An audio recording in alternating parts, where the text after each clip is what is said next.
friends, Ramin Irfan here. Today we are going to discuss about economic crisis in Sri Lanka.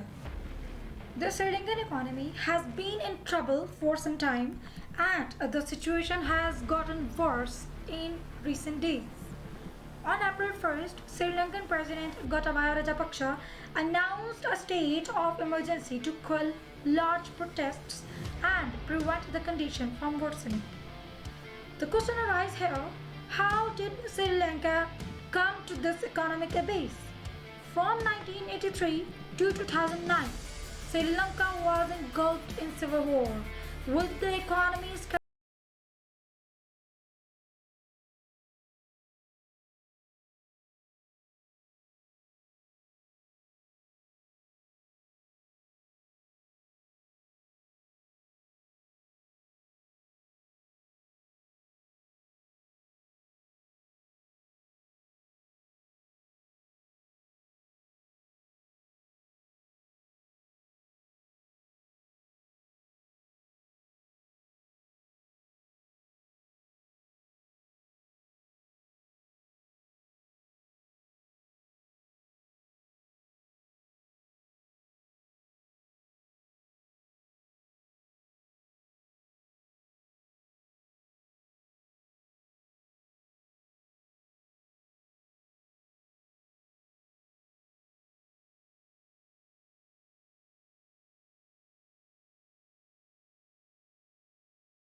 strain from 2010 to 2019, but it managed to stay afloat. The conditions were ideal for an economic conflagration, and all it took was a spark. COVID 19 was more than a spark in 2020, sucking all the breath out of the Sri Lankan economy. The pandemic triggered a global recession which reduced global demand. Sri Lanka's export fell while imports rose primarily for survival, and the country's tourism industry came to a standstill. The economy shrank by 3.5%.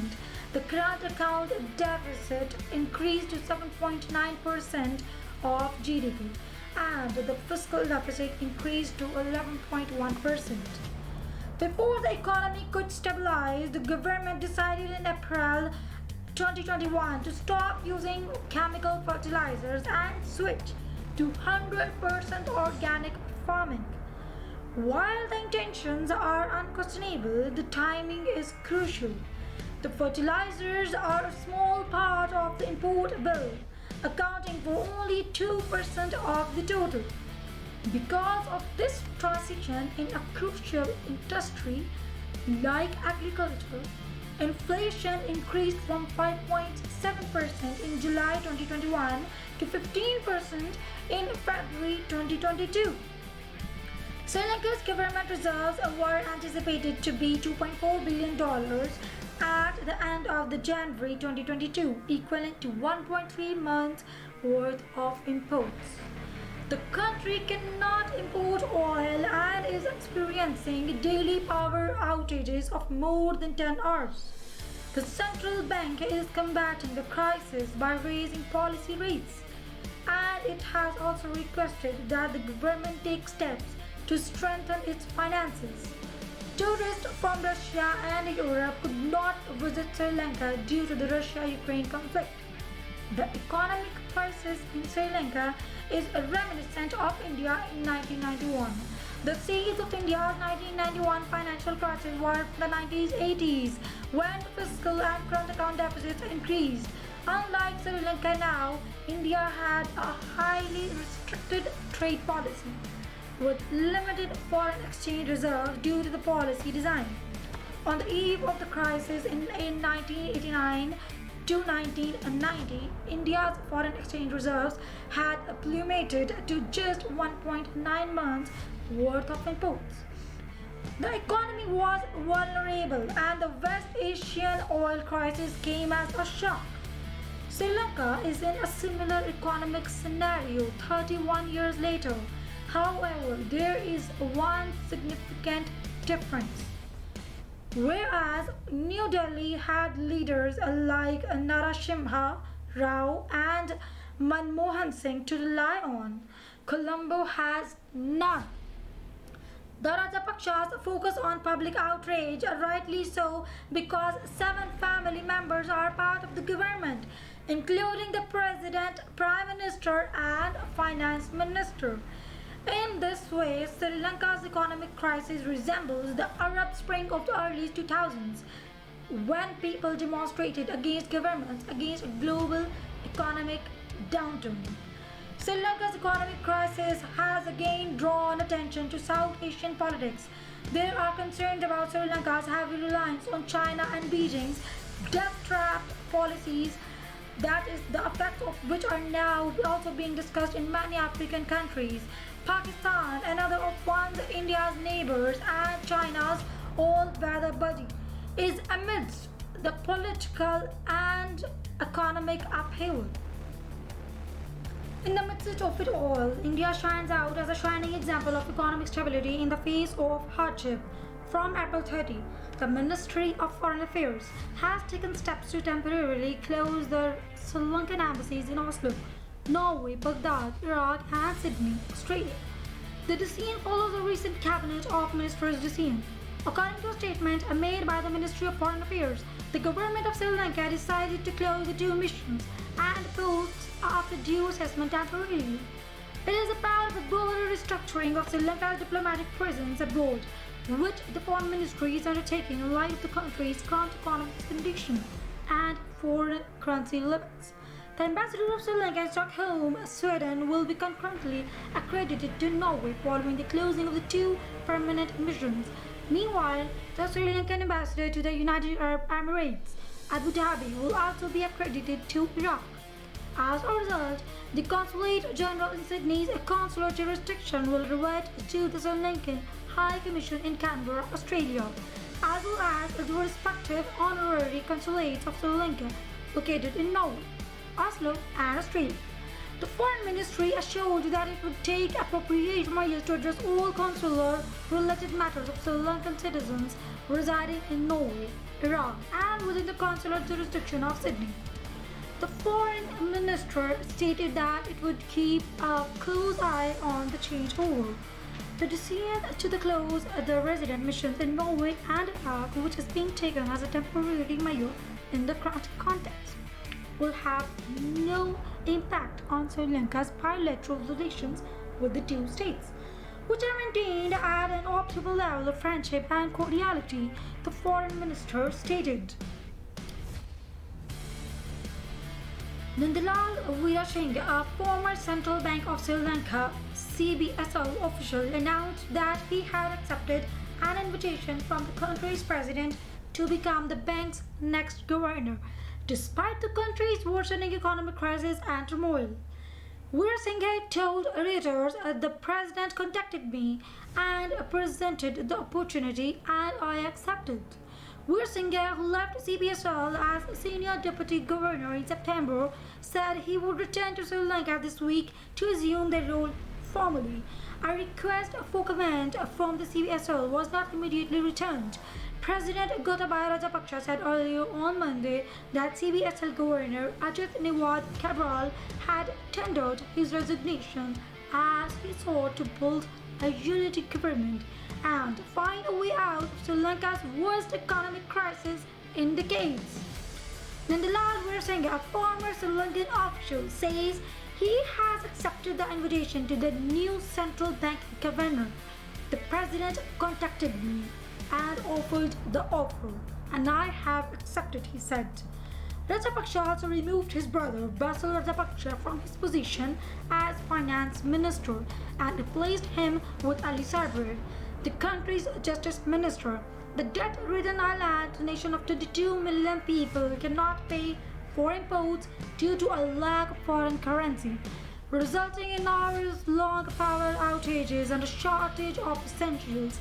Later this month, Sri Lanka is expected to begin talks with the IMF on a bailout proposal. Sri Lanka's new finance minister quits in blow to Rajapaksa. The opposition in Sri Lanka has rejected President Gotabaya Rajapaksa's invitation to form a unity government and urged his resignation over the country's mounting food, fuel, and medicine shortages. The opposition's demand came as anti-government rallies raged across the country in response to the country's most significant economic crisis in decades and growing skepticism of the president's leadership. The president's office said earlier that he welcomes all political parties represented in parliament to come together and accept ministerial positions to find answers to the country's crisis. The idea was rejected by the most important opposition political grouping, the United People's Power. The left-wing People's Liberation Front, a JVP, reacted by calling on Rajapaksa and his once powerful family to resign immediately. After thousands of people violated a statewide state of emergency and curfew to join public protests to criticize the government, all 26 cabinet ministers submitted their resignations. Finance Minister Basil Rajapaksa and Irrigation Minister Chamal Rajapaksa and the Prime Minister's son, Sports Minister Namal Rajapaksa, were among those who resigned. Sri Lankan police shot tear gas and water cannons at 2,000 enraged demonstrators who violated curfew orders and attempted to attack Prime Minister Mahinda Rajapaksa's home in Tangley, demanding his resignation amid the country's worst economic crisis. Around 2,000 protesters arrived in Tangley, 200 kilometers south of Colombo near the Prime Minister's mansion, Carlton House, and tore down barricades while screaming anti-Rajapaksa slogans. Tangley, which has a Sinhala majority, is thought to be the stronghold of the Rajapaksa clan. According to eyewitness testimonies, angry protesters reportedly eluded the police and were spotted running towards Rajapaksa's gates, chanting for his resignation. The government's inadequate management of the economic crisis, which has left inhabitants without power for lengthy periods and essentials in short supply, has enraged the population, resulting in planned and continuous nationwide protests. The administration has declared an emergency and imposed a 36-hour curfew and a social media ban in response to the protests. Anti-government protests were held in Independence Square in response to President Gotabaya Rajapaksa's decision to declare an emergency and impose a slew of additional restrictions. University students held protests in the country's central province as a result of the island nation's current economic instability and unrest. All 26 cabinet ministers have submitted their resignations. Sri Lankan President Ranil Wickremesinghe sacked his brother, Finance Minister Basil, and urged opposition parties to join a unity cabinet to address public outrage over the country's worst economic crisis. Basil, by the way, was the one who arranged the Indian economic and package to help Sri Lanka deal with its current currency issue. Ali Sabri, the Minister of Justice, has taken his place. vessel was set to fly to the United States to meet the International Monetary Fund (IMF) about a possible rescue package to help the country recover from the unprecedented economic catastrophe. He was the target of the resentment inside Sri Lanka's ruling Pradujana Paramuna alliance. At least 2 ministers were fired from the cabinet last month after publicly criticizing Brazil. Following the cabinet ministers' resignations, at least 3 new ministers were sworn in. Foreign Minister G.L. Perez has been sworn in, while Education Minister Dinesh Gunawardena has been appointed. The new Minister of Highways, Johnston Fernando, has been appointed. Ajit Niwat Cabral, the Governor of the Central Bank, has also announced a resignation. In a tweet, he wrote, "In the context of all cabinet members quitting, I have today submitted my resignation as governor." Cabral, 57, was criticized for his adamant opposition to Sri Lanka's request for a financial rescue through the IMF's Structural Adjustment Fund. The main opposition party, Samaji Jana Balawiga, called the recent wave of resignations a shame and rebuffed the president's request to form an interim government.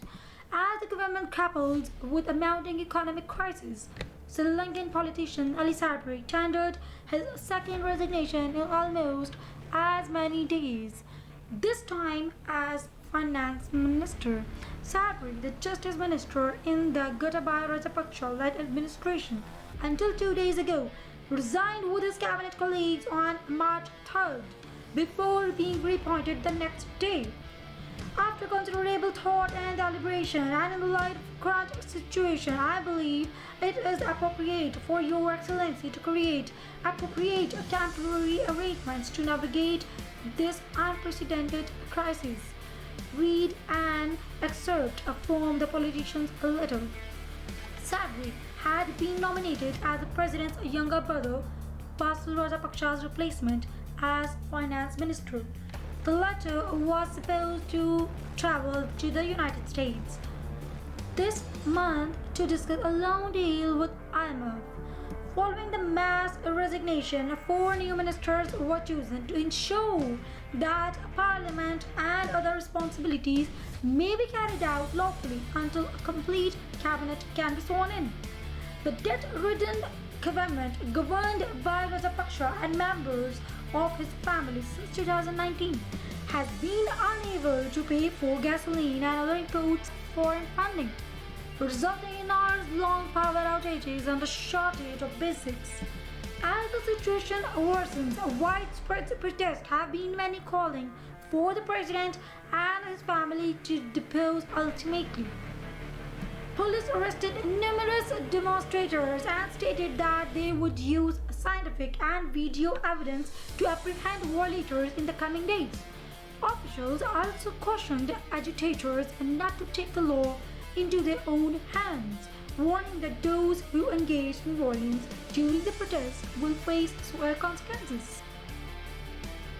Sri Lanka's stock market has gone from boom to collapse, with a 33% drop, making it the world's worst performance this year, trailing only Russian equities, as widespread protests against skyrocketing inflation and power outages grow. The Sri Lanka Colombo Stock Exchange all-share index is plummeting, with the central bank chief's departure compounding the scenario, a market that surged 80% in 2021. The best factory performance in the world after Mongolia has been undermined by a rising political crisis. After railing in 2021, the Sri Lankan stocks are leading in the reversal in a more significant indicator of Asia's frontier market equities, as accelerating price pressures and political turbulence weigh on attitudes toward these relatively liquid economies, especially Pakistan. The MSCI Frontier Asia Index has just completed its worst quarter in 2 years. Sri Lankan equities have been struck particularly hard, with recent trading disruptions precipitated by losses. Even as the government seeks a bailout from IMF fund to deal with rising living costs and foreign exchange problem, sentiment has deteriorated. According to the Bloomberg data, the rupee has been the world's worst performing currency this year, with foreign money pulling $11 million from local markets. Some investors believe the government is taking steps to halt the decline. I wouldn't be surprised if the Central Bank of Sri Lanka hikes interest rates by more than 100 basis points at its next meeting, said Richard Desai, fund manager at Asia Frontier Capital Limited. Meanwhile, a